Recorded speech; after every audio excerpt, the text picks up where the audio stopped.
I, Thomas, walked into the magnificent penthouse conference room where the entire Seattle elite was gathered. I was a ragged old man who had just escaped poverty, standing opposite my daughter, Victoria. She sat at the head of the table, smirking contemptuously when she saw me. Victoria looked at me, her voice sharp, echoing throughout the room. She said, "You're right on time, Dad. Just sit in that corner. But I must be clear. You came here just to hear my mother speak clearly. You have nothing. I will inherit this entire $185 million empire. And you're just a discarded thief." I, Thomas, tried to keep calm, replied, "Victoria, you don't need to say these words." Victoria laughed loudly, her eyes filled with cruel satisfaction. "Of course. I want you to see. To see your daughter succeed while you die on the street. Attorney Patricia, please read it. Don't waste my time anymore." Attorney Patricia Holbrook, the only one who knew the truth, said nothing, just quietly opened the envelope. Her voice rang out, "Okay."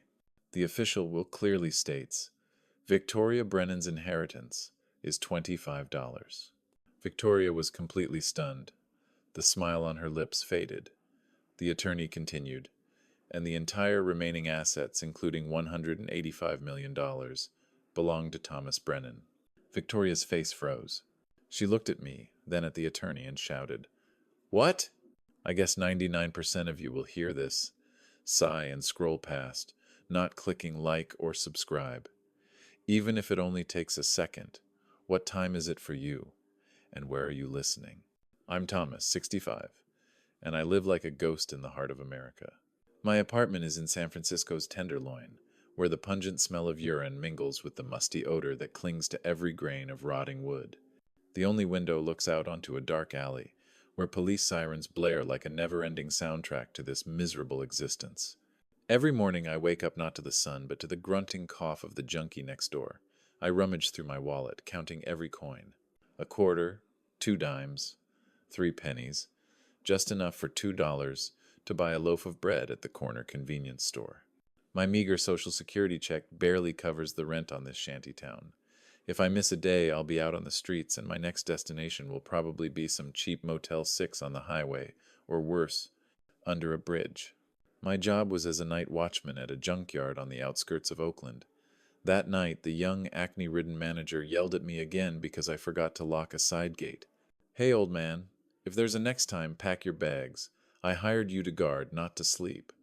I just bowed my head, swallowing the humiliation as I had for the past 15 years. 15 years earlier, I had taken the stand for my wife Sarah, in a financial fraud she had committed.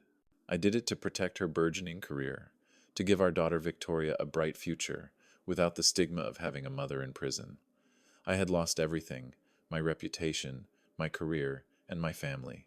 They had turned their backs on me, treating me like a stain that needed to be erased. And then, that call came on a rainy morning. "Hello? Is this Mr. Thomas Brennan?" The voice on the other end of the line was elegant and cold, a complete contrast to the shabby space where I stood. "Yes, it's me," I answered, my voice hoarse from not having spoken to anyone properly for so long. "This is Patricia Holbrook, the attorney representing Sarah Brennan. I regret to inform you, Sarah passed away on Tuesday." The phone nearly fell from my hand. Sarah was dead? 15 years of living as a ghost so they could shine in the Sunday. And now she was gone, leaving me alone with this lie forever? The funeral will be held at 2 p.m. tomorrow at Mount Pleasant Cemetery. The will be read afterwards. Your presence is mandatory. I don't think I should go there," I stammered. They won't welcome me." "Mr. Thomas," the lawyer's voice became stern. She left clear instructions. "You are required to be present. For yourself, not for her. This is her last will." I hung up, speechless. I looked toward the rickety wardrobe, where the only old suit I had left from my heyday was. It was frayed at the shoulders, out of fashion, but still clean. Perhaps it was time for this ghost to step into the light one last time, although I knew in advance it would be a stormy journey. The Greyhound ride from San Francisco to Seattle was nearly 20 hours, enough to wear out any old skeleton. I huddled in the back row, next to the smelly restroom, trying to keep my old suit from getting any more wrinkled. It was the only suit I had from my days as CFO of a large corporation, when people called me Mr. Brennan with respect. Now it hung loosely on my skinny body, worn and outdated like its owner. I had emptied the small savings I had hidden under my mattress, plus a month's paycheck advance from the junkyard manager, and was only enough to buy a one-way ticket. I didn't know where I would go after the funeral, or where I would return, but I knew I had to get there, to see Sarah one last time, to say goodbye to the woman I had sacrificed my life to protect.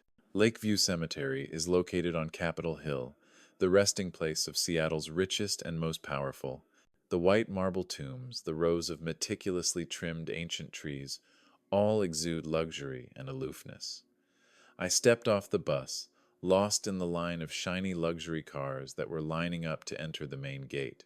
Before I could even get through the gate, two large security guards in black uniforms stopped me. "Hey, old man, you're in the wrong place. This is private property, not for homeless people." I'm Sarah Brennan's ex-husband," I tried to explain, showing my tattered ID. "I'm here for the funeral." The two men looked at each other and sneered. "Ex-husband? You look more like a gravedigger. Get lost before we call the police." Just then, a black limousine stopped right in front of us. The door opened, and Victoria stepped out. The girl wore a black Chanel dress, large sunglasses that covered most of her face, exuding a powerful and cold aura. She took off her glasses and looked at me. Those eyes were still her mother's warm brown eyes, but her gaze was as cold as winter ice. There was no recognition, no affection, only utter contempt. "Victoria," I called softly, my voice trembling. "Who gave you permission to come here?" she hissed, her voice as sharp as a razor. "Who do you think you are to dare to bring your face here and ruin my mother's day?" "I just want to see her one last time," I pleaded. "My mother doesn't need you to look at her. She erased you from her life 15 years ago. You're just a stain on her glorious past." He turned to the guards and gave a firm order. "Get rid of this beggar. Don't let him hang around here and embarrass my guests." "But, Victoria, Dad." I tried to step forward, but a guard grabbed my collar and pushed me hard. I staggered and fell onto the muddy ground left by the rain last night. My old suit was covered in mud. I looked up and saw Victoria looking down at me like a dirty cockroach. Around me, the fancy guests started pointing and whispering. This humiliation was more painful than 15 years in prison. Did I create this monster by taking the blame for her mother? I lay there, in the mud, watching my daughter turn away, cold and cruel, leaving her old father to die in utter despair. Seattle's sudden downpour added to the gloom and coldness of Lakeview Cemetery. I huddled under an old oak tree, 100 yards away from the mourning crowd. My old suit was soaked, clinging to me like a second skin of humiliation. From a distance I could see the opulence of the ceremony. Matching black umbrellas, pure white wreaths, expensive designer clothes. It all exuded a regal, distant aura, a world I once belonged to but now felt like a pitiful outsider. The loudspeakers echoed Victoria's eulogy, each word like a knife stabbing into my heart. It praised her mother as a resilient woman who single-handedly built the Brennan Technologies empire from the ashes. But even more painful were the unspoken insinuations. My mother had to overcome betrayal by those closest to her, who chose evil over honesty, to protect this family. I knew who it was talking about. The whole city knew who it was talking about. Me, Thomas Brennan, the bad husband, the greedy man who embezzled public funds and left his wife and children in misery. That was the story Sarah had told the world, the story I had accepted to protect her. But now, standing before the grave of the woman I had sacrificed my life for, hearing my own daughter repeat those lies, I felt myself collapse. They began to lower the grave. Shovel after shovel of earth was poured in, burying the woman I loved most, and burying my last hope for vindication. I stood there, helpless, alone. I was her husband, the father of her daughter, and I wasn't even allowed to come close enough to throw a handful of dirt. "It's over," I whispered to myself, the rain mingling with salty tears on my lips. "It's over." I turned and trudged toward the cemetery gates. I wasn't going to the will reading. For what? To be humiliated, disrespected again? I was going to go back to my slums in San Francisco to be a ghost for the rest of my life. Mr. Thomas! A voice rang out behind me, interrupting my desperate thoughts. I turned. Patricia Holbrook was standing there, holding a large black umbrella, shielding us both from the pouring rain. Her eyes looked at me resolutely, not with pity, but with urgency. Are you giving up? She asked, her voice sharp over the rain. What else do I have to fight for, Mrs. Holbrook? I smiled bitterly. You see, they've won. They haven't won, Patricia said, thrusting a hard card into my hand. It was the key card to Brennan Technologies. If you leave now, your 15 years in prison, your 15 years of sacrifice will be for nothing. Sarah, she didn't just leave a will. She left a bomb, Thomas. And only you can detonate it. I looked at the card in my hand, then looked into Patricia's eyes. A tiny spark had been lit in the ashes of my heart. Maybe, just maybe, this story wasn't over yet. The keycard Patricia gave me didn't just open the elevator doors to the penthouse, it also opened a world I'd long been banished from. Brennan Technologies' headquarters loomed over the city like a cold glass and steel fortress. As the elevator doors opened, the first thing I saw was not the air, but the smell of money. A distinct smell made up of expensive leather, polished mahogany, and the quiet arrogance of the super-rich.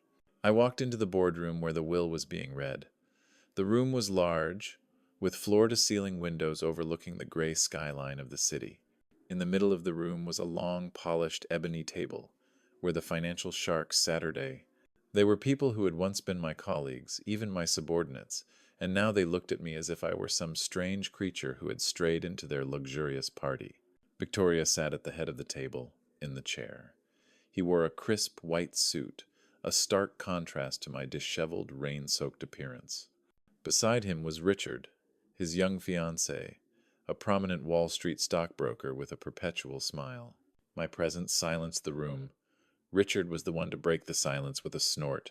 Well, look who it is, he said, his voice deliberately loud enough for the whole room to hear. You've come to the wrong place, haven't you? The social welfare center is 3 blocks away. Or are you here to ask for some change to buy some alcohol?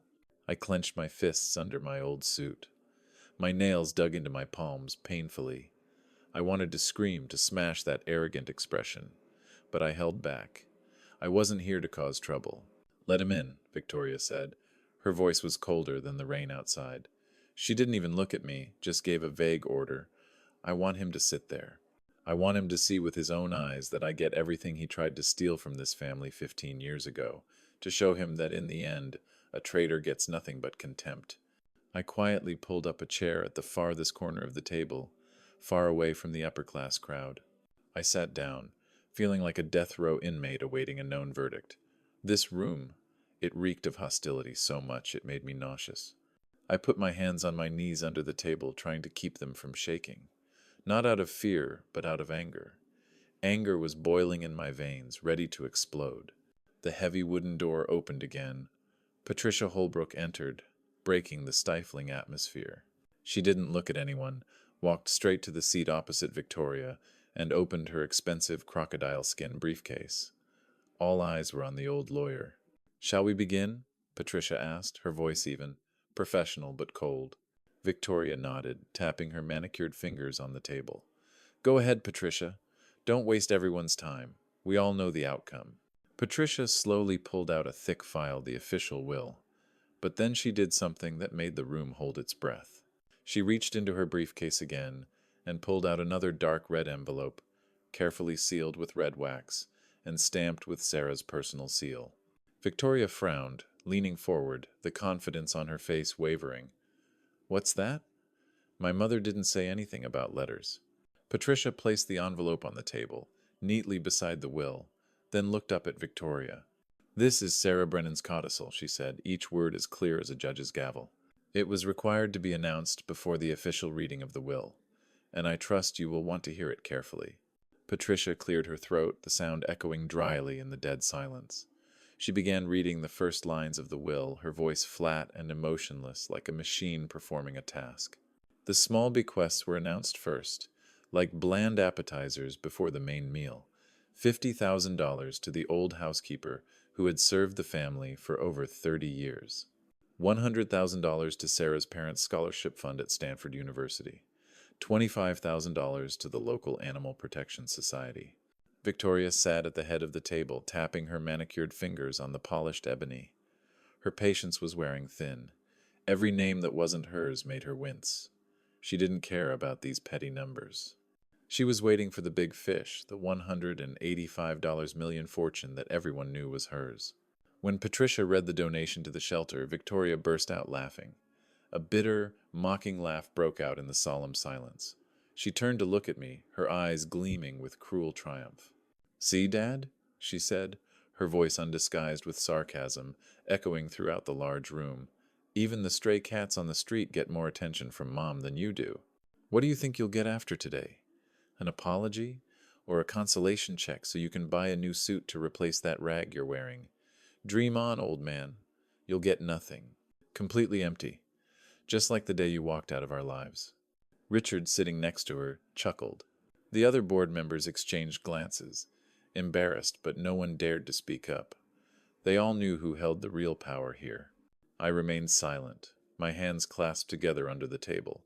My nails dug into my skin, stinging, but it was the only way I could keep myself from shaking with anger. I didn't look at it, just stared at the red envelope that lay still on the table, right next to Patricia's hand. "Go ahead and smile, honey. You're enjoying your moment of victory, right? But you don't know that you're standing on the edge of a volcano about to erupt. Your mother, she was always the most unpredictable woman I've ever known." "Get to the point, Patricia," Victoria interrupted, her voice commanding, no longer showing any respect for the old lawyer. "Stop wasting everyone's time. Everyone knows I'm the sole heir to this corporation. Read quickly so we can open the champagne to celebrate." Patricia paused. She slowly put the file down on the table. The room suddenly became eerily silent. She took off her gold-rimmed glasses, folded them carefully, then looked up at Victoria. Her eyes were no longer coldly professional, but instead sharp and piercing. "Miss Victoria," she said, her voice low and cold, each word as clear as a judge's gavel. "Before I read the main division of assets, your mother made a special request. She asked me to read this letter first. It's not just a codicil, it's a confession, and I believe it will change everything you believe in." She picked up the red envelope and broke the wax seal. The dry sound of tearing paper echoed in the quiet space, like the gunshots of a real war. Victoria's smile disappeared, replaced by utter confusion. Patricia cleared her throat, her eyes scanning the shaky handwriting on the cream-colored paper. The room held its breath, as if awaiting a verdict. "To Thomas, the husband I betrayed," Patricia began, her voice low and resonant in the silence. "If you're listening to this, it means I'm dead, and I finally found the courage to tell the truth. 15 years ago, it wasn't you who embezzled. It was me. I forged signatures, transferred money to Cayman accounts to save the company from bankruptcy. You took the fall for me because I begged you for Victoria." Sarah's confessions fell like sledgehammers on the luxurious conference room. I sat there, paralyzed. 15 years of humiliation. 15 years of being branded a thief by the world, and finally the truth was revealed. I looked up at Victoria, expecting a hint of regret, a hint of remorse in her brown eyes. But no. "Enough!" Victoria screamed, slamming her fist down on the polished ebony table, making the crystal glasses rattle. She stood up, her face red with anger, not regret. "She's crazy!" "Brain cancer has made her crazy. I won't let this crazy piece of paper take away my empire. Patricia, you took advantage of my mother's insanity to write this rubbish, didn't you?" "This is your mother's handwriting, Victoria," Patricia said calmly, holding up the letter. "It was authenticated by 2 independent psychiatrists shortly before she died. She was sane." "I don't care." Victoria waved it away. She turned to Richard, commanding, "Call the company's legal team right now. Seal all the minutes of this meeting. Not a word gets out. The stock price will crash if this gets out." The other board members began to whisper, worry written all over their faces. They didn't care about truth or justice, they only cared about their money. Victoria turned to me, her eyes as cold as a razor. "Do you think this piece of paper will change anything? I'll countersue. I'll prove my mother had terminal schizophrenia. I'll drag this out in probate court for 10 years, 20 years. Let's see if you can afford a lawyer, or if you'll rot in your slums before the first trial begins." She gathered her things and stood up, the proud posture of someone with absolute power. "The meeting is over. We'll see you in court. Dad, get your lawyer ready, if you have any left." I watched her back disappear behind the heavy wooden door. My glimmer of hope was mercilessly extinguished. Sarah had told the truth, but in the world of rich people, like my daughter, the truth was just a commodity that could be bought, sold, or buried forever. Early the next morning, I received a text message of dismissal. I crawled to work, only to find my locker locked. The young manager threw me the last check with a cold face, without a word of explanation. I knew who was behind this. Victoria didn't just want to win the lawsuit. She wanted me to disappear from this earth. I walked back to the boarding house, my heart heavy with anxiety, and was stunned to see the eviction notice posted right on the door.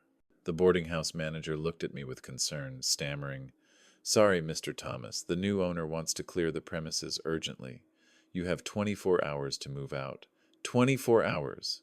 24 hours to pack 10 years of my life into a few black trash bags." That night, I sat huddled at the bus stop, next to two flimsy bags of luggage. The cold wind blew through my thin clothes, but the cold in my heart was even more bitter. I rummaged through my pockets, counting out every single coin, just enough to buy a cheap cup of coffee at the nearby 7-Eleven. The warmth of the coffee couldn't dispel the despair that was gnawing at my soul. I watched the people hurrying by, wondering where I would sleep tonight, how I would live tomorrow. Suddenly, my phone vibrated. A text message from an unknown number. I opened it. The short but murderous message caught my eye. "This is just the beginning. Retreat or die on the street." I didn't need to guess to know who it was. My daughter, the child I once loved more than life itself, was now driving me to the brink of death. She wanted me to die alone and humiliated, so that no one would stand in her way to that huge fortune. After Victoria's cruel text, I knew I'd lost my home and my job. I had enough money for 2 nights at a motel on Highway 99, a place called the Sunset Motel, but which was actually a rundown slum that smelled of mold and cheap cigarettes. I walked into a small room, an old bed with a yellowed blanket. The sound of trucks rumbling through the night seemed to tear my chest apart. The air around me was thick with despair. Loud arguments from the next room, the strong smell of alcohol, and the flashing neon lights from the sign outside the window. I felt like I had truly hit rock bottom. I dropped my 2 bags, too tired to lift a hand. But then I remembered Sarah's letter. I rummaged in my jacket pocket and found the crumpled copy Patricia had given me. Under the yellow light of the nightlight, I read each word over and over again. "Thomas, you are not guilty. You are the most honest man I have ever known." Each time I read, the anger rose stronger. They had not only taken my money and my home, they had also taken my honor and dignity for the past 15 years. That night, I did not sleep. I just sat silently, listening to the chaos outside and the conflict inside me. Who was I? I looked at myself in the cracked mirror, saw a skinny old man with a scraggly beard and dark circles under his eyes. A failed old man, living off the alms from his children. But then a fire suddenly burned inside me. No! I could not die like a nameless rat in this Motel 6. I had been the CFO. I had built that company from a rundown garage in Silicon Valley. I took the blame for my wife, sacrificed for love and my daughter. I am not a thief. The next morning I stood before that cracked mirror. I shaved clean, though my hands were shaking. I put on my old suit, smoothing the wrinkles with my hands. It was no longer an expensive Armani, but it was still a symbol of my old self. When I looked into my eyes, there was no more despair. There was only a cold fire, a steely determination. I picked up the phone, my hands no longer shaking. I called Patricia Holbrook. "Patricia, it's me, Thomas Brennan." My voice rang out, stronger and clearer than ever. "You're right, I'm ready to fight. Where do we start?" Cái gật đầu quyết tâm của tôi qua điện thoại đã khiến Patricia Holbrook hành động ngay lập tức. Bà hẹn tôi tại văn phòng luật sư của mình. Nhưng không phải văn phòng lộng lẫy ở trung tâm thành phố, mà là một quán cà phê Starbucks yên tĩnh ở ngoại ô, nơi ít bị dòm ngó. "Thomas," bà nói, giọng trầm xuống đầy nghiêm trọng, "chúng ta chỉ có một cơ hội duy nhất. Đó là tìm ra bằng chứng vật chất về vụ gian lận 15 năm trước."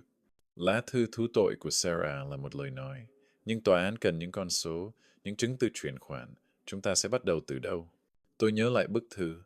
Sarah có nhắc đến việc cô ấy cất giữ một bản sao các hồ sơ tài chính bị làm giả ở một kho lưu trữ cũ của công ty, nơi họ từng thuê khi công ty mới thành lập. Đó là một khu nhà kho sập xệ ở ngoài ô Renton, Washington. 2 tiếng sau, chiếc xe Ford Focus cũ kỹ của tôi và chiếc Lexus mui trần của Patricia đậu đối diện nhau trước một khu nhà kho tồi tàn nằm sâu trong khu công nghiệp bỏ hoang ở Renton. Khu nhà kho này trông y hệt 15 năm trước. Cũ kỹ, I am lìm, không một bóng người. Cô Sarah. Bà ấy là người duy nhất có chìa khóa cũ, tôi thì thầm. Yên tâm, Patricia nói, giơ một chiếc chìa khóa đa năng lên. Tôi là luật sư của gia đình, tôi biết cách mở cửa mà không cần phá hoại. Nhưng khi Patricia tra chìa vào ổ khóa, bà cau mày. Ổ khóa đã bị thay, mới tinh, loại dùng mã số. Ai đó đã đến đây trước chúng ta. Cảm giác lạnh lẽo chạy dọc sống lưng tôi. Chúng tôi phá cửa, bước vào trong, căn phòng trống rỗng. 15 năm lịch sử công ty, mọi chiếc hộp, mọi tập tài liệu đều biến mất không còn dấu vết. Trống rỗng, tôi nói, giọng khô khốc. Victoria, con bé đã đi trước chúng ta. Không thể nào, Patricia thì thầm. Bà kiểm tra các dấu vết trên sàn nhà. Nó nhanh đến thế sao? Ngay sau buổi đọc di chúc.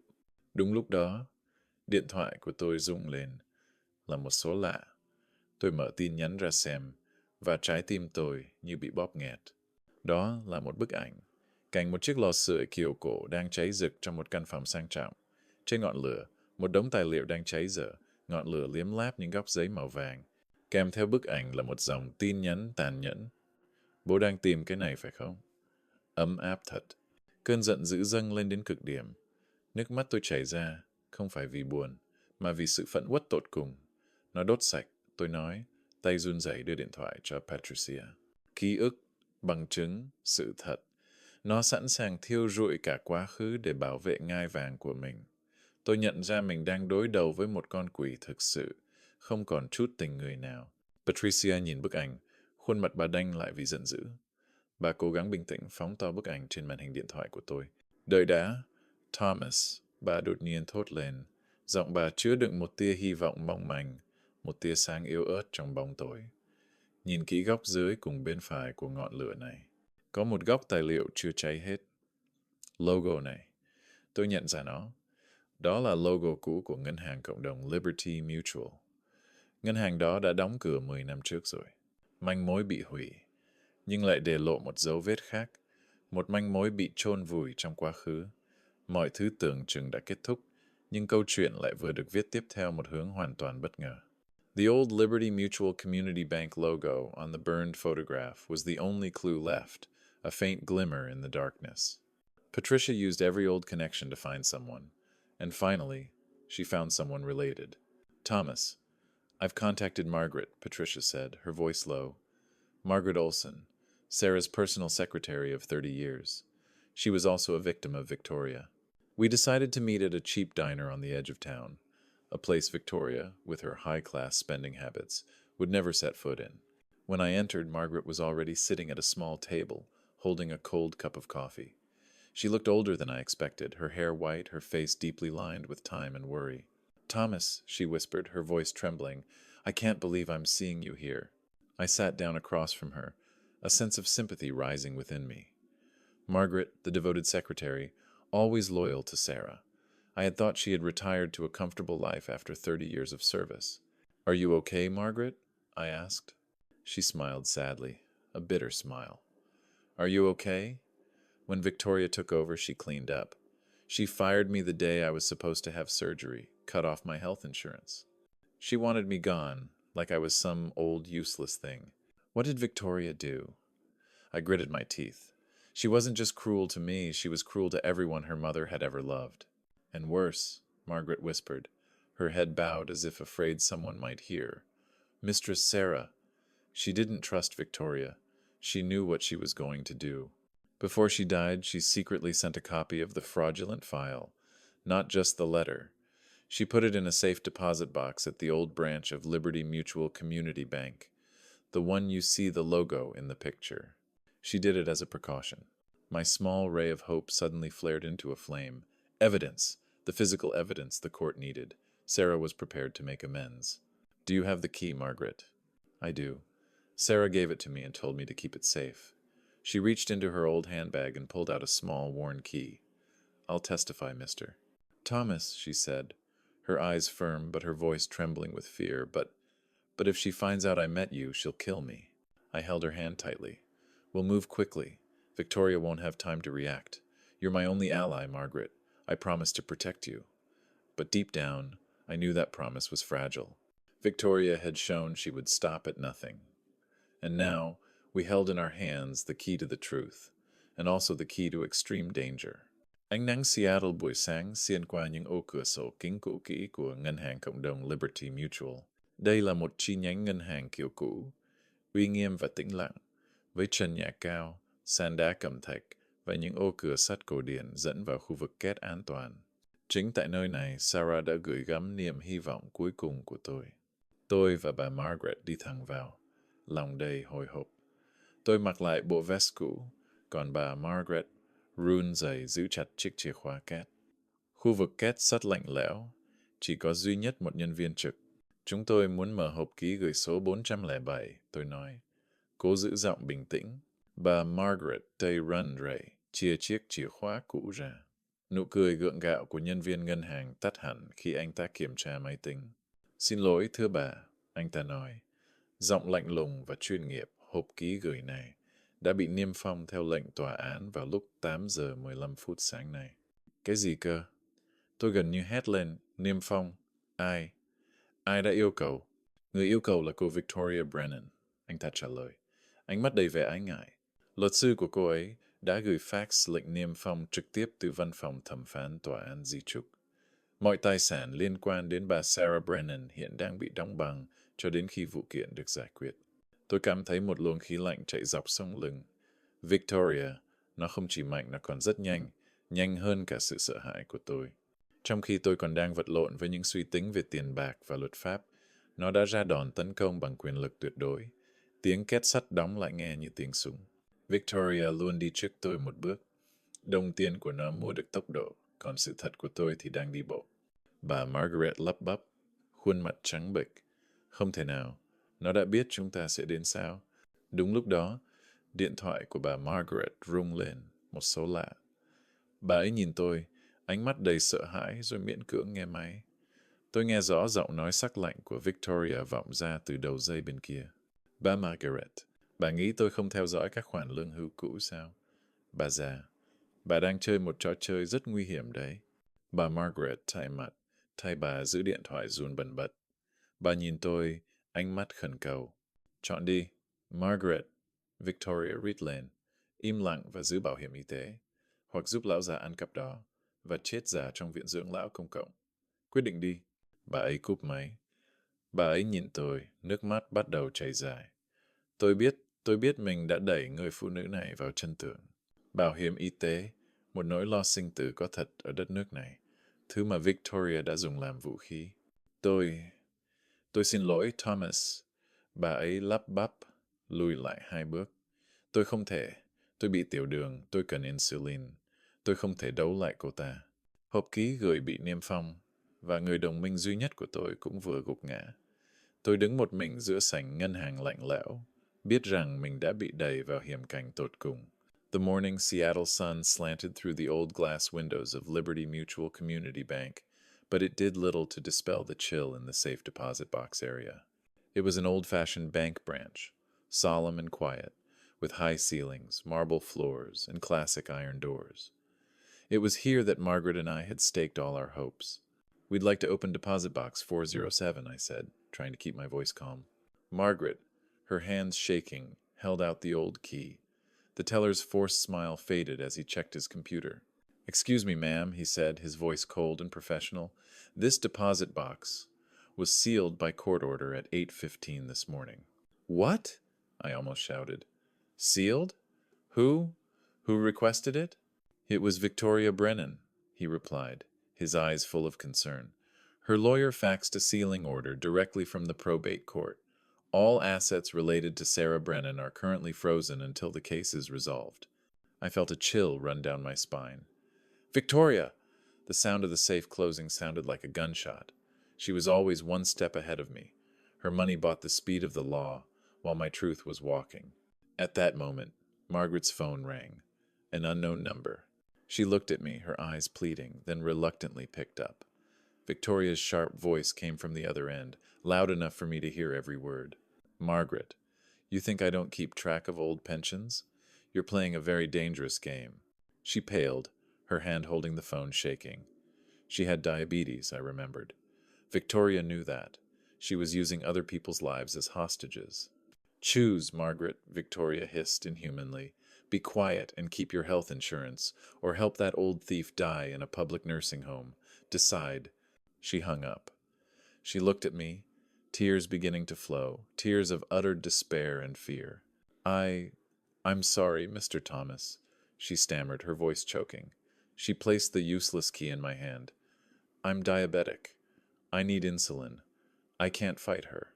In this country, not having health insurance is a death sentence, Mr. Thomas. She knows what I fear most. I don't blame her. How could I? Victoria had threatened me with her life. I watched Margaret turn and leave in tears. I had lost my last ally. This betrayal, though born of survival, still hurt like a fresh wound. I returned to the shabby motel, my belongings ransacked, another veiled warning from Victoria. Sitting in the dark, holding the useless key, I knew I was completely alone. At that moment, my phone rang again. It was Patricia Holbrook. Thomas, her voice was breathless with despair. Something's wrong. The court has rejected Sarah's confession letter. They said it lacked a corroborating witness. There's no physical evidence, no third witness. We're out of options, Thomas. Victoria has blocked all avenues. I hung my head. Quiet justice had failed. Victoria had won, completely. After my desperate phone call with Patricia, I knew all legal doors were closed. All roads led to Victoria, and she had blocked them all. I returned to the Sunset Motel off Route 99 and lay on my old bed, my mind blank. I had lost everything. That night, around midnight, with trucks still roaring outside my window, there was a frantic knock on the door. King County Sheriff, open up! I jumped up, my heart pounding. I was used to the police in this neighborhood, but I never thought they would be looking for me. I opened the door. 2 officers stood there, their faces cold and emotionless. Mr. Thomas Brennan? The older officer asked, his eyes scanning my shabby room suspiciously. Yes, it's me, I answered. We have this warrant from the Superior Court. He held out a thick envelope. This is a permanent restraining order. I took the paper in shaking hands. My hands were clenched, my knuckles white. The order read, Mr. Thomas Brennan is not to come within 500 feet of Miss Victoria Brennan, her personal property, or her office. If you do, you will be considered a repeat offender and immediately taken into custody. The charges? The charges were that I had threatened, stalked my daughter, and vandalized company property after being cut out of the will. A blatant, cruel lie, protected by law.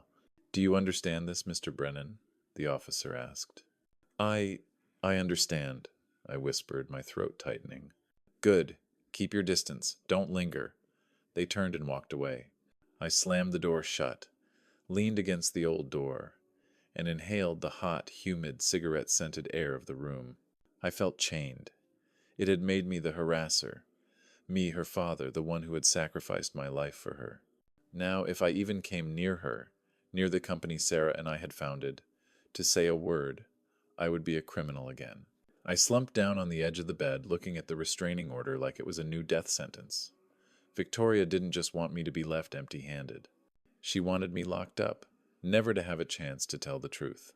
She had used the law, America's most powerful weapon, to destroy me. Outside, I could hear the curious neighbors creeping past my door. Their suspicious looks seemed to say, "Ah, so that's why he's here. An old criminal stalking his own daughter." At that moment, I made a decision. I stood up, dragged 2 tattered suitcases to the middle of the room. I was giving up. I was leaving this city, leaving Victoria, leaving everything. I would buy a bus ticket all the way south, to a place where no one knew me, and die alone and in peace. I had fought enough. I was exhausted. I opened my phone, went to the Greyhound website, and started searching for the earliest bus out of Seattle forever. After buying a bus ticket out of Seattle, I returned to my shabby room at the Sunset Motel to collect the remains of my life. All hope was gone. I was defeated. Justice is not for the penniless. I pulled out my old suitcase, the only thing I had brought with me when I left prison 15 years ago. The contents were worthless: a few worn-out clothes, a night watchman's job file, and a Bible. The Bible was a Bible Sarah had given me when I was in federal penitentiary, just before I got out. I was so angry at her betrayal, angry at my own pointless sacrifice. I threw the book into the bottom of the suitcase and never opened it. To me, it was a symbol of falsehood, a hypocritical gift from the man who had destroyed me. I was about to throw it away, toss it into the trash with this rotten suitcase. But then, my hand stopped. A flash of memory. Sarah, my ex-wife, had always been a smart, sharp, and extremely suspicious woman. She didn't trust anyone, not even her own daughter. I remembered Sarah always hiding the most important things in the most unlikely places, places that others thought were useless or unworthy of attention. I was going to throw the Bible away, I thought to myself, but then I remembered Sarah always hiding the most important things in the most unlikely places. My hands trembled as I flipped open the old book. The leather cover was peeling, the paper yellowed with age. I flipped to the first page where the donor's name was usually written. There was nothing. I checked the spine. My heart pounded when I discovered that a corner of the cover had been meticulously sealed. With the rough fingers of a manual worker, I gently pried open the cover. Tears welled up in my eyes. Covered with a layer of old medical tape was a tiny object, an SD card. A memory card! Sarah didn't just send a letter. She sent a full backup copy of the truth, buried it right under my nose, waiting for this moment. She knew I would be angry, wouldn't open the book. She'd played a 15-year gamble. I clutched the tiny memory stick, a shiver running through my body. I was no longer the loser. I was the one holding Sarah's sword of justice. But I didn't have a computer. My phone was old. I looked out the window. The weak morning light was starting to shine through. I dashed out of the motel, running toward downtown. I needed to get to a place Victoria couldn't control, the only place with free computers for the homeless and the destitute, the Seattle Public Library. I ran, running through the crowded streets, clutching the memory stick in my hand. This was my last chance. Truth or death. I have to clear things up before the bus leaves in the afternoon. Tôi lao vào thư viện công cộng Seattle, nơi những chiếc máy tính cũ kỹ được xếp thành hàng dài, là thiên đường cho những người vô gia cư và những kẻ khốn cùng như tôi. Tay tôi run rẩy cắm chiếc thẻ nhớ SD card nhỏ xíu vào cổng USB. Màn hình bật sáng, hiển thị một tệp video duy nhất. Tôi đeo chiếc tai nghe cũ, hít một hơi sâu và nhấn nút phát. Khuôn mặt Sarah, vợ cũ của tôi, hiện ra. Bà ấy trông gầy gò, xanh xao, với đôi mắt đỏ hoe vì khóc và cơn đau thể xác do căn bệnh ung thư hành hạ. Phông nền là căn phòng làm việc sang trọng mà tôi đã nhìn thấy lần cuối. Thomas. Nếu anh đang xem đoạn video này, giọng bà ấy thều thào, nghẹn ngào, có nghĩa là anh đã tìm ra sự thật. Lá thư là để giải oan cho anh, nhưng video này là để ngăn chặn một thảm họa. Tôi nắm chặt chiếc tai nghe. Nước mắt bắt đầu chảy dài trên khuôn mặt khô khốc của tôi. Bà ấy không chỉ muốn chuộc lỗi, bà ấy muốn tôi hoàn thành công việc của bà ấy. Victoria. Nó đã biết, Sarah nói. Giọng bà đứt quãng vì những tiếng nấc. Nó biết anh vô tội từ trước khi mẹ nó chết. Nó đã tìm thấy các tài liệu gốc về vụ gian lận năm ngoái khi mẹ nó phẫu thuật. Nó đã chọn im lặng để giữ ghế CEO. Thậm chí, nó đã tống tiền chính mẹ ruột của mình, ép buộc mẹ nó phải thay đổi di chúc theo hướng có lợi cho nó. Đe dọa sẽ tiết lộ sự thật về vụ gian lận cũ nếu mẹ nó dám nói ra. Tôi sững sờ, bàng hoàng. Cơn giận dữ và sự phân uất bỗng trở nên vô nghĩa trước sự tàn nhẫn khủng khiếp này. Nó không chỉ là tham lam, nó là một con quỷ. Nó đã để mẹ nó chết trong giàn vặt chỉ để giữ cái ghế đó. Nó biết tôi vô tội từ trước khi mẹ nó chết. Tiếng nói nội tâm tôi gào thét. Nó không còn là con gái tôi nữa. Đoạn video kết thúc bằng cảnh Sarah quay sang. Ánh mắt tuyệt vọng nhìn vào một góc phòng, như thể có ai đó đang bước vào. Bà ấy cố gắng nói thêm điều gì đó, nhưng chỉ có tiếng rên yếu ớt, rồi màn hình tắt. Tôi ngồi bất động, cảm thấy cơ thể mình bị đóng băng. Đây không còn là chuyện tiền bạc hay danh dự cá nhân nữa. Đây là cuộc chiến chống lại một con quỷ tàn nhẫn, một kẻ đã sẵn sàng hủy hoại mọi thứ, kể cả ký ức về người mẹ đã chết, để thỏa mãn lòng tham vô đáy. Tôi lập tức gọi cho Patricia Holbrook. Patricia, đừng hủy vụ kiện. Tôi có thứ này mạnh hơn cả lá thư. Nó là vũ khí bí mật của Sarah. Tôi hít một hơi sâu, giọng nói đanh lại, không còn chút yếu đuối. Victoria đã biết sự thật. Nó đã tống tiền mẹ nó. Chúng ta sẽ lật ngược thế cờ. Patricia trấn tĩnh lại. Sau đó bà lên một kế hoạch táo bạo. Ngày mai, Victoria dự định tổ chức đại hội cổ đông thường niên tại trụ sở chính. Đó là nơi nó sẽ chính thức đổi tên công ty theo ý mình. Sẽ có báo giới, cổ đông và toàn bộ hội đồng quản trị ở đó. Đó chính là sân khấu cuối cùng của chúng ta. Tuyệt vời, tôi nói, nhìn chằm chằm vào chiếc thẻ nhớ nhỏ bé trong tay. Tôi sẽ đến đó, tôi sẽ cho nó thấy. Công lý thầm lặng sẽ lên tiếng mạnh mẽ như thế nào. The next morning, I put on my old suit, trying my best to look as presentable as possible. In my jacket pocket was not money, but a small SD card, my last weapon. Brennan Technologies' annual shareholders meeting was held in the grand ballroom of the Fairmont Olympic Hotel, a symbol of Seattle luxury. I knew the place well. Sarah and I had celebrated our 20th wedding anniversary in this very room. I stood at the back of the auditorium where hundreds of shareholders, partners, and reporters had gathered. Victoria stood on the podium, resplendent and proud in her power suit, her face beaming with victory. She held the microphone, ready to give the most important speech of her career. Today, Victoria said, her voice full of confidence, we will erase the dark past, referring to her father, and move towards a new future. We will change the company's name, officially close all the stains. At that moment, I acted. Patricia Holbrook had arranged everything. A technician she hired was waiting. He took my signal with a nod and inserted the memory card into the main projection system. The big screen right behind Victoria went black. Her face changed color. And then, Sarah's face, thin, pale, with eyes red from crying, appeared on the big screen. No! Victoria screamed, whirling around, trying to grab the microphone, but it was too late. Sarah's choked voice echoed throughout the auditorium. Victoria, I know you knew the truth before I died. You chose to remain silent and blackmailed your own mother to keep this CEO position. The auditorium erupted in a horrifying murmur. Shareholders stood up, panicked. Dozens of reporters' cameras began to roll non-stop. Victoria jumped onto the podium, frantically trying to turn off the screen, but the video continued, broadcasting each piece of evidence, each confession. Just a few minutes later, police sirens sounded from outside. This time, they weren't here to arrest me. 2 FBI officers, in plain clothes, walked straight toward the podium. Victoria was handcuffed right in front of hundreds of shareholders. The last words I heard from her were a desperate scream. No, Mom, you can't do this to me. I quietly left the auditorium, weaving through the chaotic crowd. I watched the empire of lies collapse, and I didn't feel any joy, just a quiet relief. After the incident, the probate court transferred all the assets to me, but I did not accept the CEO position. I gave it to an honest senior manager that Patricia had introduced. With a small portion of the inheritance, I bought the old house in the suburbs of Renton, the house Sarah and I had lived in when we first lived together. It was no longer luxurious, but it was full of genuine memories, before money made us different people. I sat on the porch, drinking a cup of coffee in the morning, no longer a ghost or a criminal. I looked out at the small garden Sarah and I had planted. It took me 15 years to learn that sometimes letting go is not a weakness, I whispered, feeling a real peace in my heart. But to let go, you must first take justice for yourself. I am Thomas, and finally, I am free.